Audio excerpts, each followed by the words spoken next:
আসসালামু আলাইকুম, সবাই কেমন আছেন? আশা করি সবাই ভালো আছেন। তো টিকটকের ভিতরে একটা ভিডিও ক্লিক অনেক বেশি ভাইরাল হয়ে গেছে, যে যারা বাংলাদেশ বিমানের সাথে বেমানি করছে এবং কি যারা বাংলাদেশ বিমানে যাবে এবং কি বাংলাদেশের সন্তান হয়ে বাংলাদেশের মাটিকে মাকে অপমান করতেছে, অনেক উলুস্তুর কারবার। তো একে ওয়াশ করার জন্য আমি স্পেশালি আরো দুইটা লোককে আনছি। তো দুইটাকে যদি না হয় আরো একজনকে আনবো, তিনজন দিয়ে একে ওয়াশ করবো। টোটালি আমি একজন আছি, 60 জন হবে। তো 60 জন যদি তাকে ওয়াশ করা হয় না তাহলেও কিন্তু কম হবে। তারা একটু ভিডিও দেখেন। এই প্রবাসী কামলারা দেখছেন না?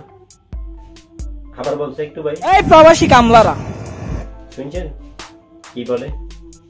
তো এইসব লোকদেরকে কি করা, কুত্তা দিয়া চোদা, যেটা শুনছেন এটা করার দরকার আছে আর এটা করা উচিত আছে। কারণ কেননা তুই জানি কি ভাই, জারদ সন্তান হ্যাঁ, তার নিজের মুখে বলছে না, ওইটাই সে তার নিজেরটাই স্বীকার করতেছে। এখন এই লোকটাকে কি করা যায় আপনারাই বলেন। কারণ বাংলাদেশ বিমান গ্রহণ করবে না প্রবাসীদের মরদেহ, সেই কারণে বাংলাদেশের প্রবাসীরা হয়তো বা তাদের ভিতরের আক্ষেপ, ভিতরের ক্ষোভ সেটা হয়তো প্রকাশ করছে। সে কারণে এই লোকটার আরো একটা কথা আছে, কি জানি ভাই বলছে একটু শুনি। জারদ সন্তান শুনছেন তো? তো এই জন্য আমি জিজ্ঞাসা করি সেফুদা এই ফোলাটারে কি করা যায়? সব ঠিক মতো খাইয়ে টাইয়ে দিল, গোস্ত চর্বি জমাই এলো, তোরে আমি একদম জ্যান্ত একবারে খবর দিব না, কেটে কেটে কেটে কেটে তোর ভুড়ি। এর বিচার কিন্তু সেফুদাই করতে পারবো। সেফুদার কাছে পাঠিয়ে দিলে কিন্তু ঠিক মতন হবে, বুঝছেন?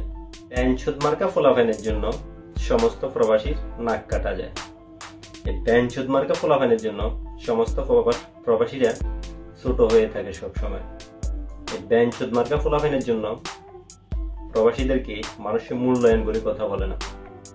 কারণ এরকম হাতে গোনা 2% আছে, হাতে গোনা 2% আছে হয়তো, যে মায়ের জন্য দুঃখ আর কষ্ট। ওহো, আচ্ছা ভাই, তোকে আমি জিজ্ঞাসা করি, তুই এত বড় লোক, তুই কেন প্রবাসে আসছিস? কামলারা শুনেন, সে কারণে প্রবাসে আসছে। এখন সেবুদা আপনি বলেন এটাকে কি করা যায়? গাছের মধ্যে ঝুলাইতাম, তারপরে বেয়নের দিয়ে একটু একটু কেটে লবণ লাগানো হইতো, তারপর কলিজার মধ্যে মানে বেয়নের দিয়ে ফাট করে কেটে কলিজা টান করে বের করে নেই চিবিয়ে খেতে। শুনছেন তো? আর সেফুদা বাদে একে কোন জায়গায় পাঠানো যায়? পাট খেতে বরাবর জায়গা ওইটাই। এইসব ফোলাফাইন হচ্ছে এক ধরনের ভাইরাস, আর এইসব ভাইরাসের কারণে প্রবাসীদেরকে কেউ মূল্যায়ন দিয়ে কথা বলে না, কেউ মূল্য দেয় না। প্রবাসীরা সবার কাছে অমূল্যায়িত হয়ে থাকে এসব ধরনের আল্টো মার্কা কিছু ফোলাফাইনের কারণে। এবং প্রবাসীরা যে কষ্ট, আর প্রবাসীদের যে কষ্টটা মেহনতটা করে প্রবাসীরা, ওই কষ্টটা হয়তো এখানে হয়তো এই ছেলেটা হয়তো করে না। কারণ মায়ের জন্য এত দুঃখ, মায়ের জন্য এত দরদ আমি আর দেখি নাই কাউকে দেখি নাই, কোনো লোককে দেখি নাই।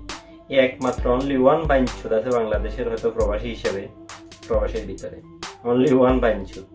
দ্বিতীয় কোনো বাইনছুদ আর পাওয়া যাবে না, দ্বিতীয় কোনো বাইনছুদকে আর পাওয়া যাবে না, এরকম অনলি ওয়ান পিস আছে।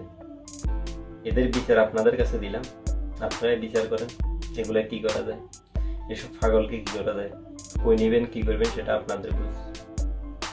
আজকে পর্যন্ত ইনশাআল্লাহ আগামী কোনো ভিডিওতে আবার সবার সাথে দেখা হবে। সে পর্যন্ত সবাই ভালো থাকুন, আল্লাহ হাফেজ।